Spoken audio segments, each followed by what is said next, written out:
Denji a failli baiser. Ça ne servait à rien du tout. Et heureusement, il est resté un homme pur. Non, plus sérieusement, voici la mini-review des épisodes 7 à 10 de Chainsaw Man. Denji a failli faire sa première fois et même si à première vue c'était pas utile au scénario, le personnage a évolué en fin de compte. Il met maintenant l'amour avant le sexe. Et c'est drôle parce que depuis le début, comme cette première baise qu'il a failli faire avec Himeno, en vrai, toutes les choses qu'il vit au quotidien, ce ne sont que des premières fois pour lui. Il a son premier vrai taf, sa première tartine de confiture, sa première meuf à aimer, mais ça va plus loin. Première nuit chez une meuf, première gorgée d'alcool, premier bisou. Et je dois dire en fait que ce bisou m'a ému. Le fait qu'il pleurait parce qu'Himeno lui avait fait manger du vomi en l'embrassant, ça c'était émouvant. Le seul moyen pour lui de se sentir plus qu'un animal quand il était enfant, c'était de pas se rabaisser à manger du vomi. Alors qu'en même temps, il mangeait dans les poubelles. En fait, il se voilait la face. Voilà, là ils savent marier de l'humour pipi caca japonais en faisant en sorte que ça apporte quelque chose à l'histoire. Une pelle, un flashback, un vomi. J'approuve. Un point en plus pour cette scène. Bref, premier bisou et aussi premier bisou indirect. Attends, il y a vraiment une scène de 5 minutes sur un bisou indirect? Oh, les japonais.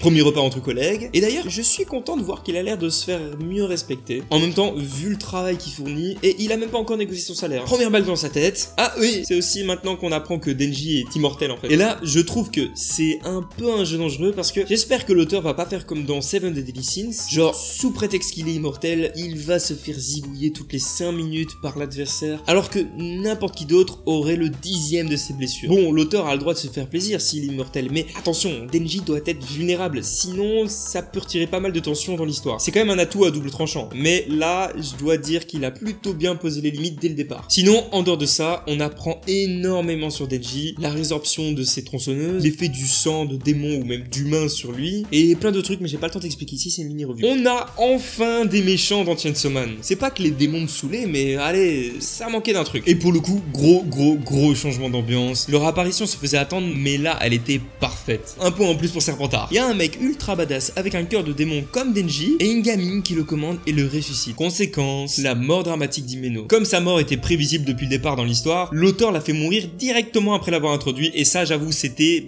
imprévisible en fait. Qu'est-ce que c'était émouvant. Plus un pour Himeno. La musique et les bruitages sont incroyables et l'animation est pour la majorité du temps au top. Juste quelques petites sensations bizarres avec la 3D, enfin parfois. Genre allez, la scène où Aki pleure la mort d'Himeno. Il fallait la dessiner en 2D. Ça aurait été encore plus impactant. Là il y a que les larmes qui sont réussies, on se croirait dans Kingdom Hearts. En plus, quand tu vois qu'ils sont capables de te faire des trucs comme ça, allez, moins 2. Mais en dehors de ça, rien à dire. Chainsaw Man devient de mieux en mieux. Notre trio s'élève avec un entraînement et la complicité entre Power et Denji devient de plus en plus agréable à voir. Il manque encore une chose pour que je kiffe l'histoire encore plus. Une sensation d'univers vaste et construit. Je veux en savoir plus sur les démons, ou même les posséder comme Power, je veux en voir d'autres. La société des Devil Hunter, pareil. Et le grand méchant de l'histoire aussi. Je suis à un stade où j'en veux plus et c'est bon signe. C'est que ce qu'on me donne déjà bien l'eau à la bouche. Il reste 2 épisodes et qu'est-ce que j'ai hâte de vous présenter la dernière. Mignonne.